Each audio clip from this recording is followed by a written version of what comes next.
Fil-71 ġimgħa tal-imxija tal-Covid-19 f'Malta ġew reġistrati 1218 il-każ ġdid, kif bejn il-ħamis u l-ġimgħa instabu 235 każ ġdid u dan huwa l-akbar numru fl-aħħar 7 ijiem. Mill-Marzu tal-2020 f'Malta kellna 32,069 każ bħala totali, bil-każijiet attivi issa jitilgħu għal 1441. Mill-222 każ irrappurtati il-ħamis kien hemm 195 persuna ta' bejn l-10 u 39 sena.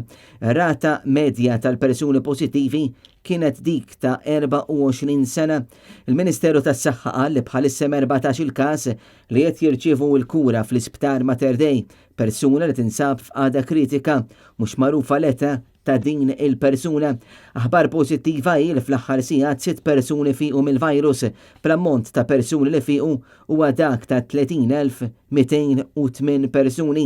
Sissa ingħataw 718,418 tilqima u 354,985 persuna u mamlaqma kompletament.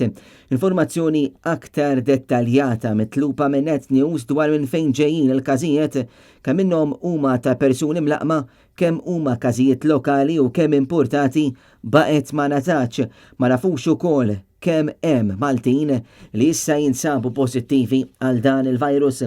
L-aħħar informazzjoni li natat kienet li mit-22 każ tal-varjant Indjan li sissa nafu bihom 6 huma fost residenti Maltin. Iżda mhux esklus li dawn in-numri żdiedu aktar fl-aħħar ijiem.